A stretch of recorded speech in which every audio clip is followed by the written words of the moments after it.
entrepreneur and become financially free. Remember, don't let life dictate to you. Rather, put your signature on life. Get ready for this. Good afternoon, ladies and gentlemen. It's your girl, Bebe Clement, the host of Bebe Means Business. I hope you guys had a really good Easter, because I did. It was very restful, and I'm really pleased that I had that. Entrepreneurs, as you well know, often don't get the opportunity to rest, but I definitely rested this Easter, although I still did a bit of work, but notwithstanding, wasn't as bad as usual. So welcome once again to the Bebe Means Business Show. For those of you who are joining us for the very first time, this is the show where you can get all the tips, advice, knowledge, and assistance that you need in order to do well in your business and to become financially free. That's the whole aim of this particular program. I'm your host, Bebe Clement, and I run a group of small companies in London, England, and I'm also the author of this book, How to Go from Employee to Entrepreneur. This book has sold over 5,000 copies, and you better make sure you get it. What are you waiting for? If there's ever been a time to start a business, it is now. So I would strongly encourage you to get it. It's available on Amazon or from my website for £12.99 plus postage.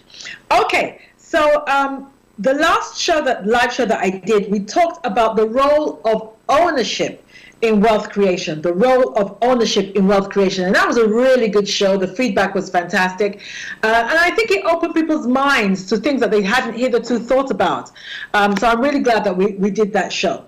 So today I'm going to do something that's slightly related, but before I tell you what that's about, just to let you know that this is a live show, and it's an interactive program, and I want to hear your views. I want your questions. I'm here to answer your questions, and to just enlighten you on anything that you might need help with.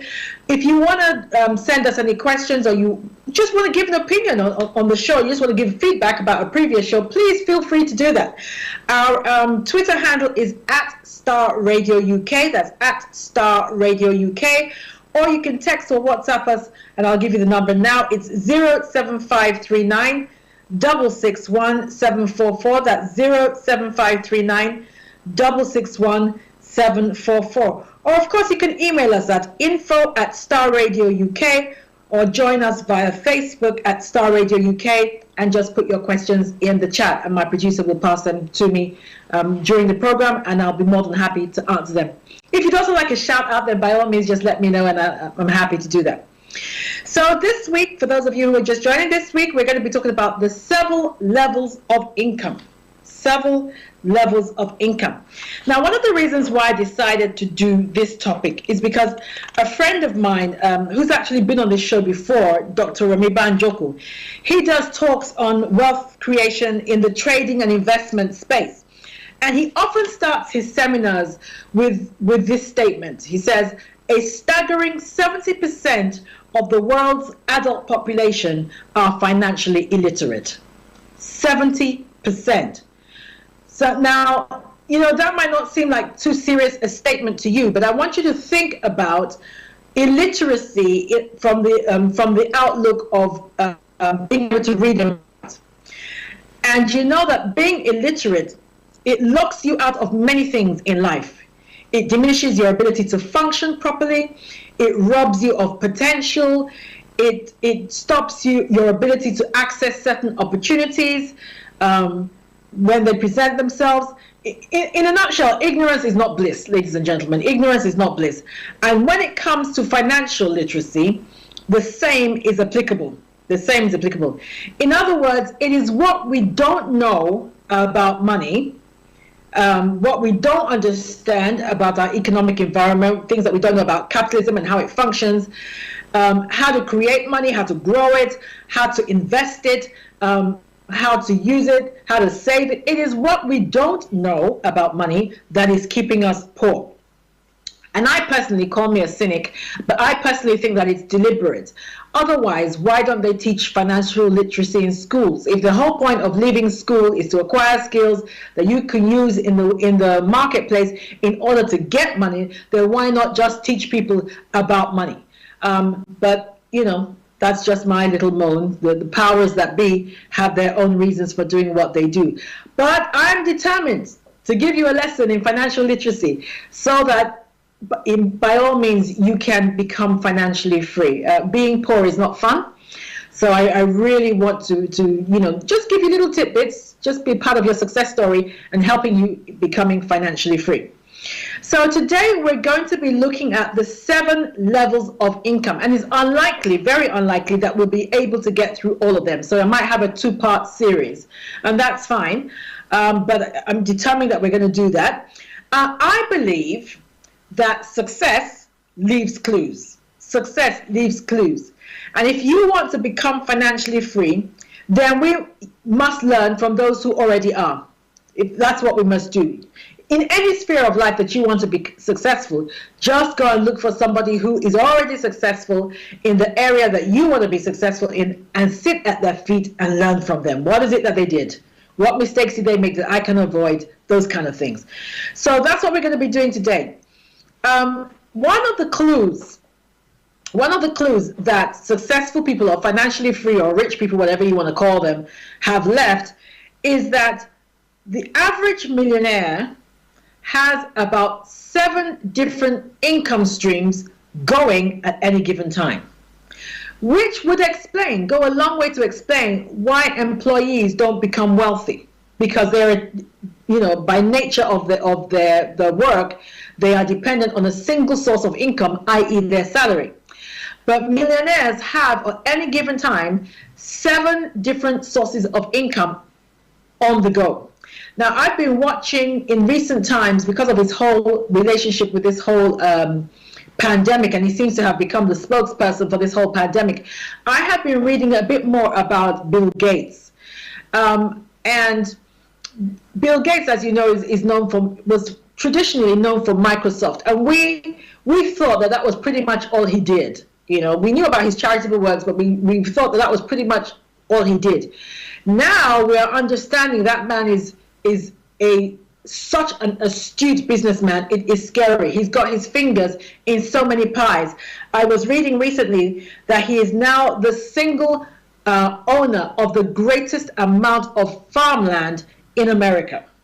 The greatest amount of farmland in America. He is the single highest owner, which means, in effect, basically, that somebody that has that kind of monopoly or that large amount of chunk of that industry will be able to dictate the food chain, control and dictate the food chain. And he's already started telling us how we should eat. Synthetic beef and all that. The point I'm trying to make is that we're now discovering that as a point of as an example, Bill Gates is not only into computers and IT and all that. He's also into pharmaceuticals. He's one of the shareholders of Pfizer and Moderna, I understand. He's also into farming. He's also into all kinds of other things. So they tend to have different income streams. So you and I must take a leaf out of their book, learn how they did it, and do the same thing. Okay.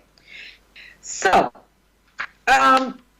let's start with the first level of income, or the first level of wealth, or the first, income stream that they have. And the first one is money. Money. Now, what is money? Money is a medium of exchange in the form of coins and banknotes. It is also the most visible level of income.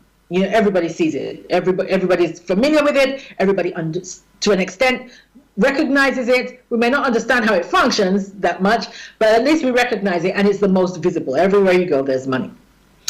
But why is money an important level of income?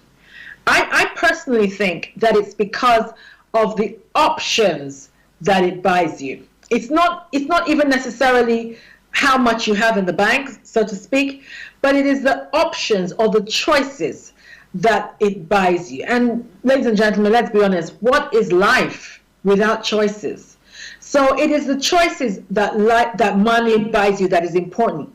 one of the options or the choices that it buys you is the option to send your children to good schools, to the best schools, where they get a great education and they are exposed to numerous aspects of life that they possibly or probably would not have been had it not been for the fact that you sent them to a good school. And I have personal experience of this that I'll share. When my youngest son was going to go to secondary school, the local authority in my area allocated a school to him, or allocated him to a school, and that school, in all honesty, was probably one of the worst, if not the worst, secondary school in my borough, by way of results, by way of behavior, everything. I've driven past that school many times, and I was not encouraged. I saw the kids hanging around, smoking, and all the rest. So there was just no way we were going to let our son go to that school. So we appealed, and we lost our appeal. They said no, he had to go to that school. So we said, well, if that's the case, then we're going to have to send him to private school. There's nothing we can do. Now, there are some very good state schools in the UK, but in this particular case, there was nothing we could do, so we decided to send him to private school. Now, before my son went to that private school, he was interested in music, but he was interested in playing the keyboard, so he was quite good at playing the keyboard. But when he went to this private school, one of the instruments that he was exposed to was the violin. And he decided he wanted to play violin. And he became so good at it that he was able to do his grade exam. He did his level 5, I think he did his level 8. And he became so good that he then joined a local music school and began to tour all around the world as a violinist. Now, I know for a certainty that there is no way, because we're not inclined in relation to the violin, that kind of thing. There are certain instruments that, children from my background tend to pick up: drums, keyboards, and everything. But violin is not a usual one for us. Of course, there are exceptions to every rule, but violin is not a usual one for us. So he would never have been exposed to that, but for the fact that he went to the kind of school that he went. Now, this is what I'm talking about.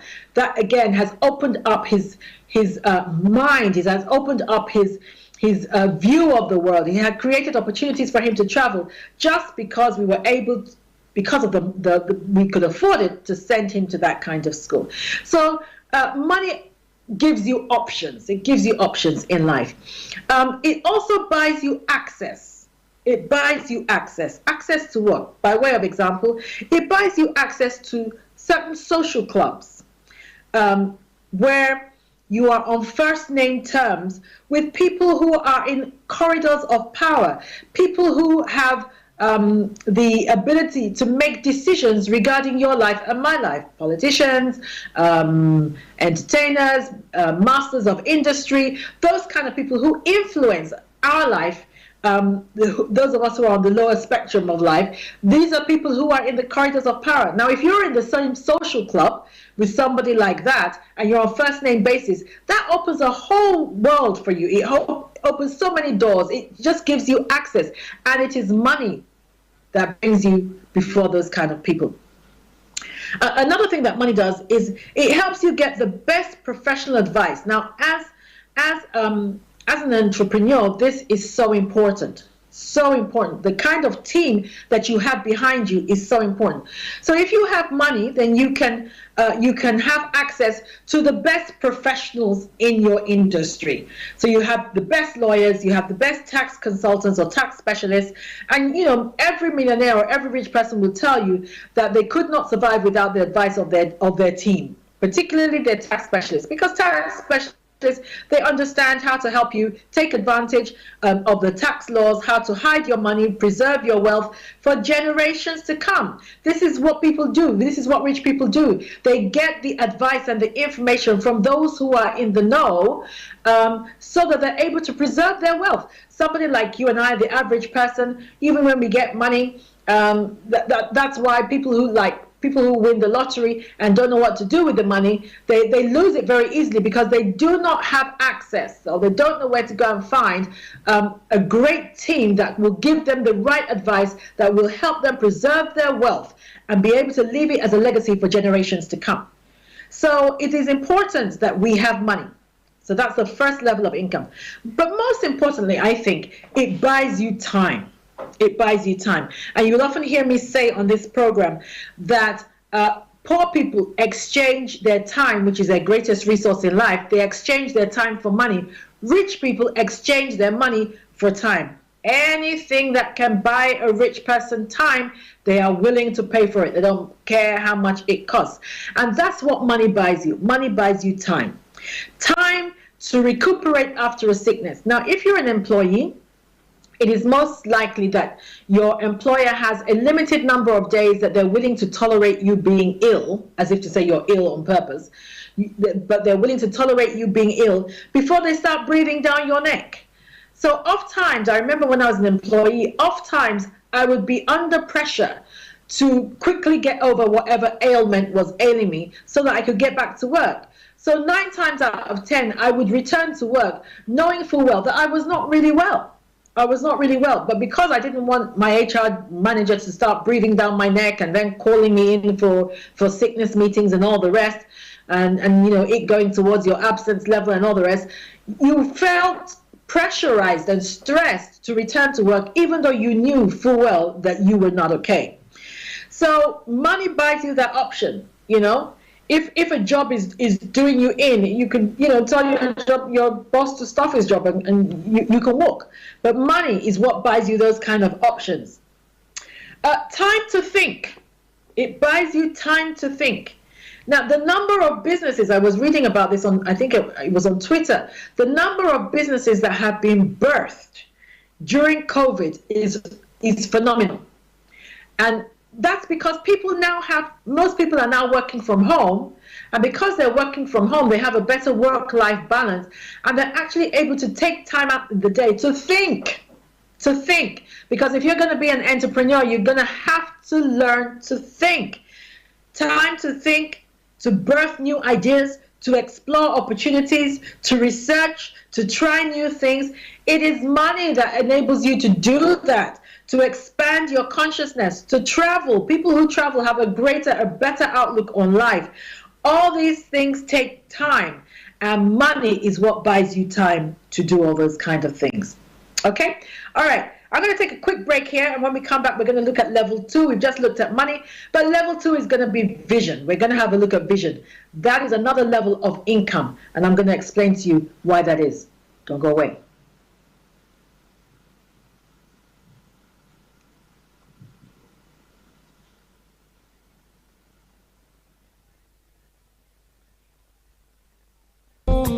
Hi everyone, it's your girl Bebe Clement, the author of How to Go from Employee to Entrepreneur and the host of your weekly business show, Bebe Means Business, the show where we discuss everything you ever wanted to know about business but you were afraid to ask. How do I start my business? How do I raise the finance? How do I grow my business? Where am I going to find my customers? Join me every Tuesday at 1:30 p.m. on Star Radio UK to get all the information and tips that you need to become a successful entrepreneur and become financially free. Remember, don't let life dictate to you. Rather, put your signature on life. Get ready for this.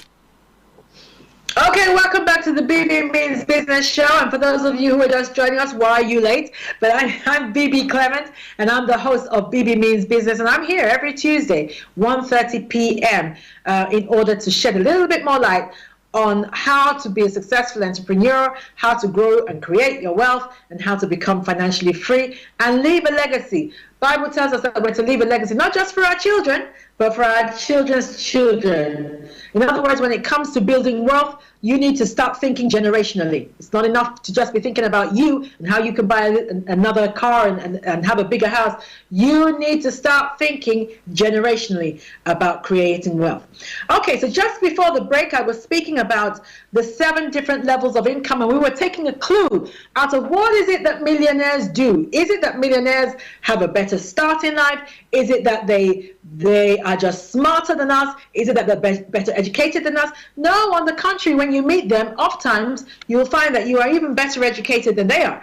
I remember the guy that mentored me when I was writing my first book, Richard McMahon.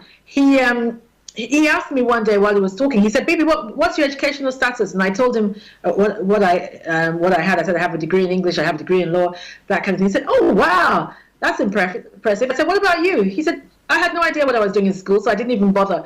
And I flunked out of school. I think I had just three. I got just 3 GCSEs, and the rest I failed. I had no idea what I was doing. But here's a guy with 3 GCSEs, and I'm paying him thousands to mentor me how to write a book because he had found an area that he was successful in, and he had become a millionaire." So it's not that they're smarter than you, it's not that they're better educated, but they understand certain things, and we need to find out what is it that they know that we don't know, and make sure that we adapt it to our lives so that we too can become financially free. So one of the things that we are discovered is that millionaires have at any given time about 7 different sources of income.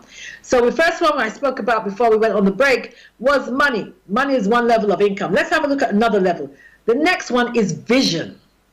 And now I know that sounds strange, but vision is another level of income. Now vision consists of things like ideas, dreams, plans, goals. Now, they may not be tangible, they may not be concrete, but this does not make them any less real or denying of their existence. Now, I'm a Christian, as most of our viewers know, and when I read the creation story, it says that the earth was dark and void, and then God said, "Let there be light," and there was light. And I believe that man, you and I, have the same creative capacity.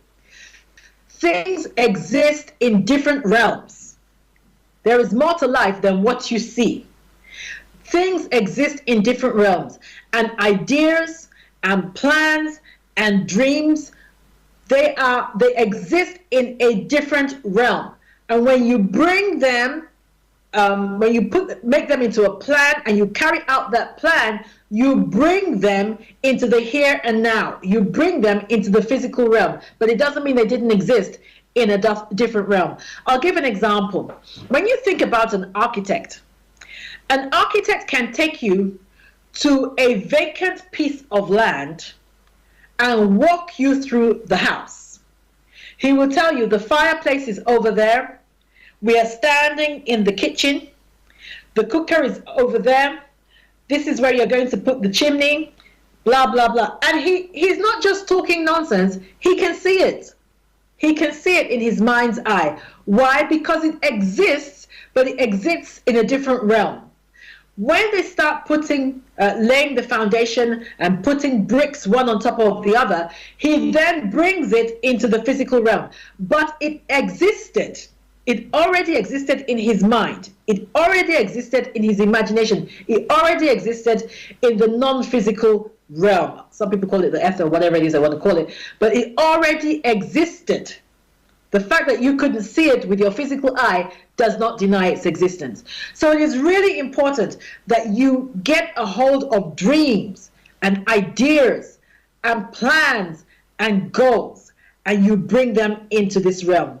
I'm a strong believer that if you can see it, you can be it. The power of being able to visualize is so strong, so strong. And this is not some new age hocus pocus. It's not. But if you can see it in your mind's eye, you can be it. You can do it. You can make money from it. So ideas are, of course, the most important. Listen, guys, Facebook, that has made Mark Zuckerberg one of the richest men on earth, was an idea. That's all it was. It was an idea. Uber is an idea. McDonald's is an idea. And you know what? When it comes to ideas are not even they don't just translate into physical objects that make you rich. The idea can be the process. It can be the procedure. So for instance, in the case of McDonald's, of course, burgers existed, hamburgers existed before McDonald's came along. And indeed, McDonald's itself as a company was already doing relatively well before the McDonald's brothers sold it to Roy Kroc. But Roy Kroc's intervention was what made McDonald's the multi-billion-dollar industry it is today. It was his intervention. And what did he do? It wasn't that. What did he do? It wasn't that he reinvented the burger, but what he did was he brought uniformity to the process. That was the idea that transformed McDonald's.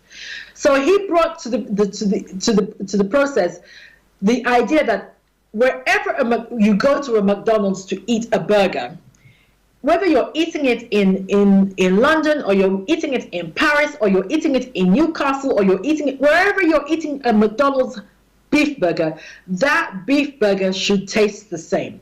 It should taste the same. Wherever you're buying a strawberry milkshake from McDonald's in the world, that milkshake should taste the same. It was the uniformity of process that Roy Kroc brought to McDonald's that metamorphosized it and blew it into the stratospheric kind of company that we know today. It was an idea. It was an idea.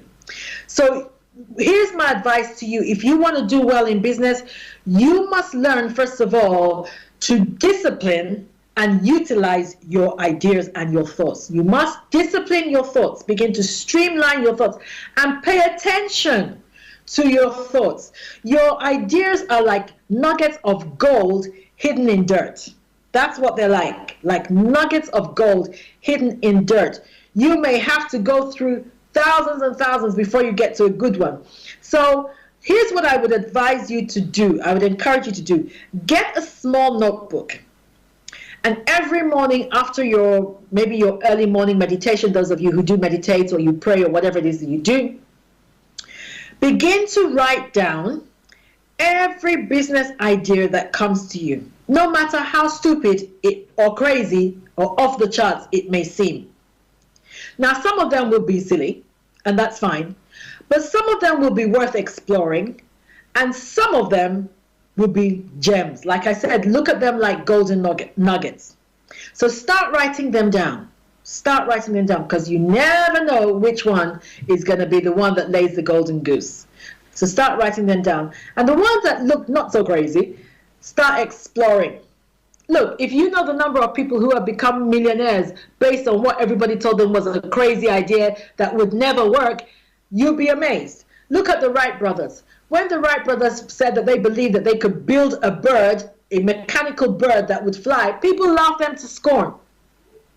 It's history now. It's history now. Now they're talking about driverless cars, which maybe 20 years ago people would have laughed at. But now we expect to happen. So don't write the idea off just because you think somebody's going to laugh about it. Don't write it off as a result of that. Okay? Then as you go to work, for those of you who are still employed, as you go to work, walk around your workplace, looking at problems, and look for ideas as to how to solve those problems. Look at it from the client's perspective. It could be anything. Now, there's a particular young man I know in Nigeria, and if he's watching, I want to do a shout out to him. Toby, hi. He worked in a hotel, and he worked in a hotel kitchen in Nigeria. And he discovered that hotel kitchens are very, very slippery. So it wasn't unusual for some of his colleagues, or a lot of his colleagues, to fall down regularly and to injure themselves. So he thought, okay, what can he do to solve that problem? And he thought, rubber shoes. So he began to buy rubber shoes and sell them to his colleagues at work. And then he began to be known for that, and people began to order those shoes from him. Rubber-soled shoes. Amazing. Amazing. He saw a problem, and he looked at, how can I fix this problem? And out of that, a business was born. So please, that's what you need to do. It could be anything, but look for problems and look for how you can solve them, and begin to write down those ideas. And if you need help, there are people like me, business advisors, business consultants, who can show you how to monetize those ideas, or can show you how to, like I said, mine those ideas, to get the dirt and the rust off the nugget of an idea that you have, and turn it into a business. Okay, so that's vision. That's level 2. Let's have a look at relationships. We'll have a quick look at relationships, and then we'll take another break. Relationships, I think this is the most important level. I really do. I think it's the most important level. You've heard the phrase, your network is your net worth. And that's so true. Now, your relationships include your friends, your family, your colleagues, but it also includes other people, like people that you meet at like networking events and things like that. So I'm going to talk about the whole spectrum as we go along. Now, for instance, just being seen with certain people will increase your worth in the marketplace. Just being seen. In other words, wealth by association. You know what they say about a rising tide lifts all boats. I'll talk about that in a minute. But just being seen with certain people can increase your value in the marketplace. So for instance, just my industry is speaking and training. So just having your picture taken with somebody like Les Brown or somebody like that, Tony Robbins, that kind of person, just, you might not even know him, you might just be at his event, and just having your picture taken with him can increase your value as a speaker in the marketplace. I remember when a bank manager friend of mine contacted me, I think it was last year, very excitedly to say, Bebe, I've just been on Instagram and I can see that John Maxwell is following you on Instagram, and he was so excited, and I was already excited because I'd seen that the week before, so I was like, oh my God, John Maxwell, who is the #1 lead in the area of leadership, which is another area that I'm very, very, very passionate about, was following me on Instagram. I was like, oh my God, what could I possibly have to say that this man would be interested in? But just the fact that somebody like that was following me on Instagram raised my profile in the marketplace.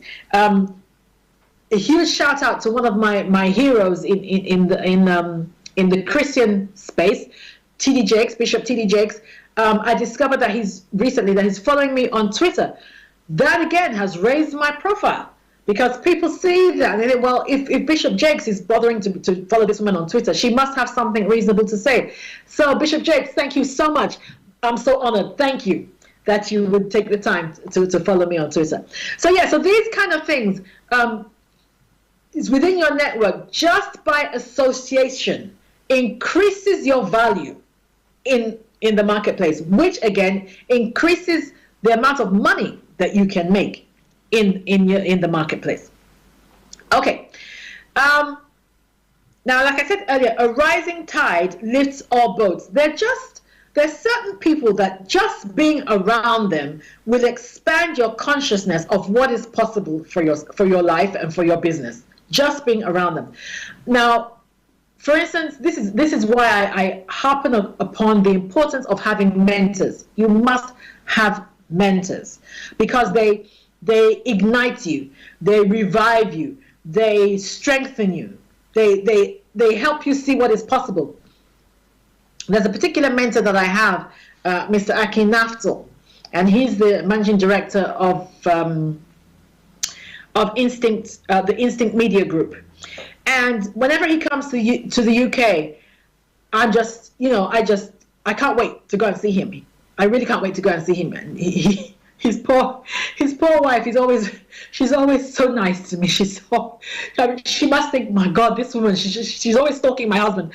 But it's because he's one of my mentors. And, just being in his presence for about 30 minutes, an hour, when we discuss ideas and we look at where I am in my business, and he gives me some tips, and he gives me some ideas as to how I can improve my systems, that kind of thing.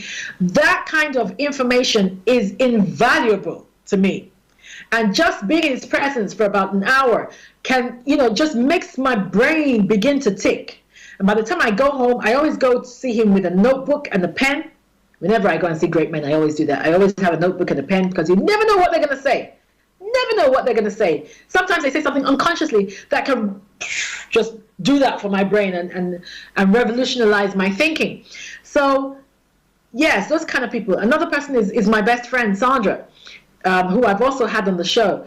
Just sometimes I just pick her brains. I just take time out and talk to her not as a friend, but as a business mentor, and get her advice, listen to things that she says, that kind of thing. Because she's a serial entrepreneur and she's very successful at what she does. So I learned from her, and again, the more I learn, the more value and put into practice, the more valuable I become in the marketplace, the more money I can make. So your network is very, very important. So let's look at networking.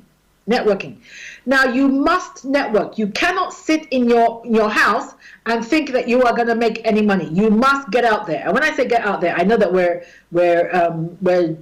sheltering and all that because of COVID. But even then, most people have pivoted now, and there's webinars and there's Clubhouse and there's Zoom meetings and everything else going on online. So that's not an excuse. You don't have to wait until they lift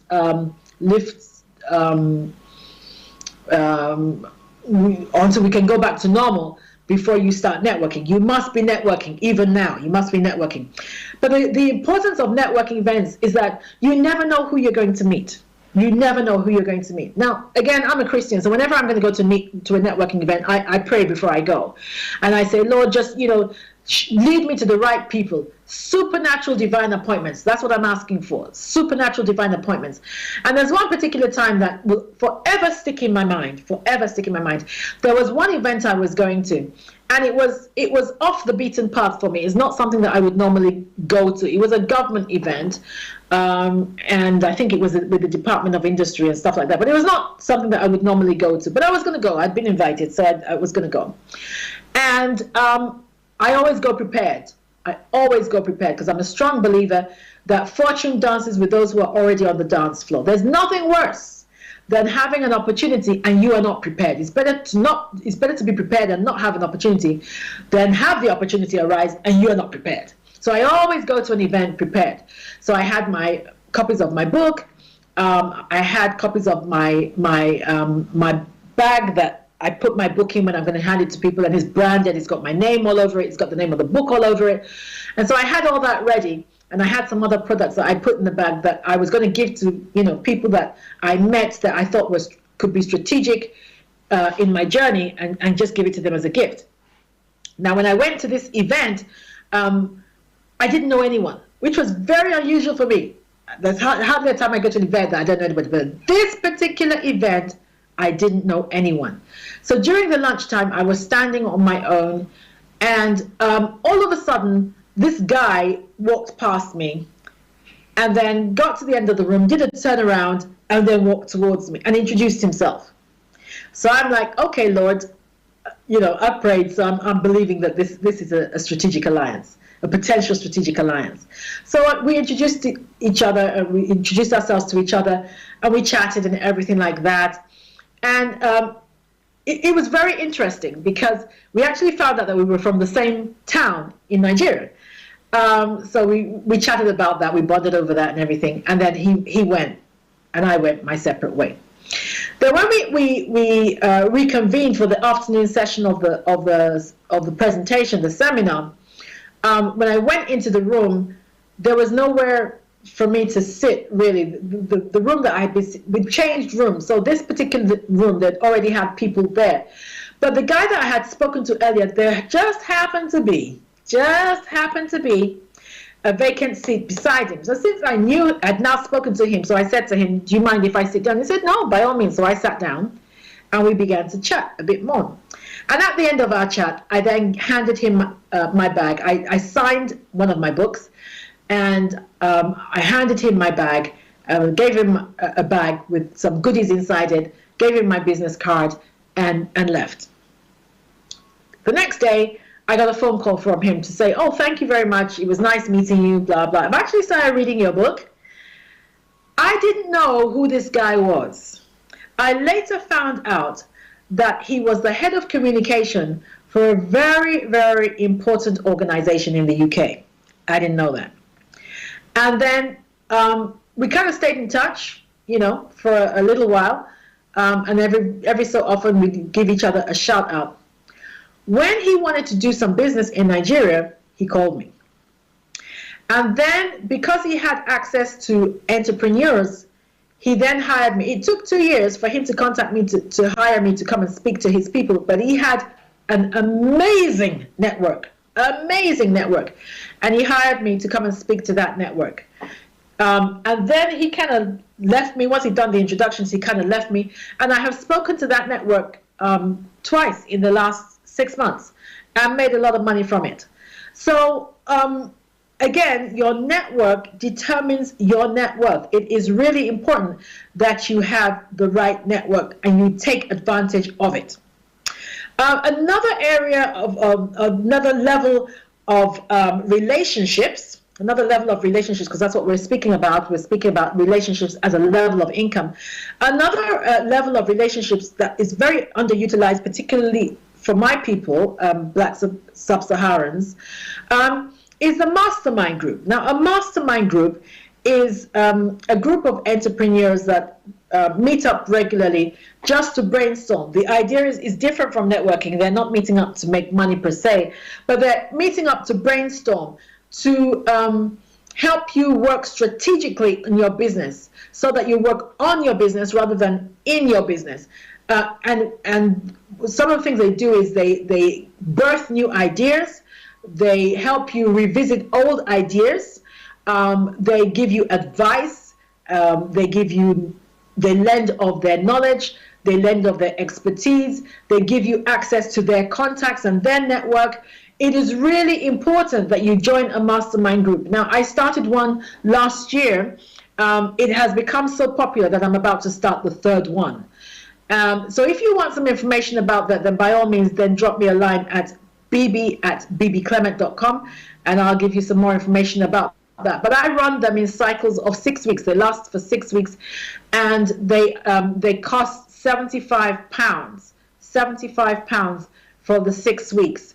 If you would like more information about that. But I can't even begin to tell you the advantages of being in a mastermind group. It is priceless. It is priceless. If I wasn't running one myself, I don't care how much it would cost, I would join, because they are priceless by way of advantage and what you get, how you are able to take advantage of the people that you come across. Okay, so that's that. Another level of relationships is collaborations and referrals, and you would have heard me speak about that many times on this program. I'll quickly talk about that, and then I think I'm going to end it there. Now, collaborations is really, what do I have that can benefit you? What do you have that can benefit me, that we can both use to grow our business, to make more money, to advance ourselves? That's really what it is. Now, for instance, I'll give an example of a very simple collaboration. There's a lady I know who coaches women. She coaches women on how to start a business. So she does, I think it's about 12 weeks, a 12-week session with them on how to start a business successfully. So she coaches them, she mentors them, she holds their hand for 12 weeks and all that. She contacted me a few weeks ago. She said, Bebe, listen, there's an area that I want my mentees to be exposed to. I know you are in a better position to do that, so I'd like you to speak on my platform, under my umbrella. I'd like you to do that. Now, that's a collaboration. I'm not speaking under Bebe Clement's umbrella or speaking under her umbrella, but I'm bringing what I know to enhance what she does, and we both make money from it. Okay? So she could say, oh, you know what, I'm going to have to pay Bebe for that, so I'm not even going to bother. But she's very smart. She understands that what I'm bringing to the table is going to make her more valuable to her mentors. She understands that. So she's happy to collaborate. She's happy to collaborate. So that's how collaboration works. What have I got that can enhance what you're offering? What have you got that can enhance my offering? It might even be something as simple as your business card. I remember one time seeing a flyer. This lady had a flyer. She was a caterer, and she had a flyer, and on that flyer were her details and all that she was offering. On the other side of the same flyer was the details of a lady who makes cakes, wedding cakes, birthday cakes, that kind of thing. It was on the same flyer. Now, that's a collaboration. Of course, it's cheaper for them to have one flyer, because it would have cost them double to have two separate flyers. But also, somebody who wants catering for her party, but 9 times out of 10 will also want a cake. And here is the cake maker on the opposite side of the paper. So again, that's a good collaboration. So as an entrepreneur, I want you to start thinking, who can I collaborate with? And you know what stops us from collaborating is small-mindedness and greed. That's what stops us from collaboration. We think that, oh, if I collaborate with that person, that means I'm going to have to share part of my profits, that kind of thing. Listen, forget all that. I would rather have 10% of something that is making money than 100% of something that is not. So don't let small-mindedness and greed rob you of growing in your business and making more money. Okay, ladies and gentlemen, I think I'm going to end it there, and we'll finish off. This is definitely going to be a 2-part series. So next week, I'm going to be looking at things like knowledge. How is knowledge an income stream? How is it a level of income, and how can you use it to best advantage? Thank you so much for joining me once again. Have a great week. Make some money. Stay safe. And as I always say, don't let life dictate to you. Rather, put your signature on life. Bye-bye. Hi everyone, it's your girl Bebe Clement, the author of How to Go from Employee to Entrepreneur and the host of your weekly business show, Bebe Means Business, the show where we discuss everything you ever wanted to know about business but you were afraid to ask. How do I start my business? How do I raise the finance? How do I grow my business? Where am I going to find my customers? Join me every Tuesday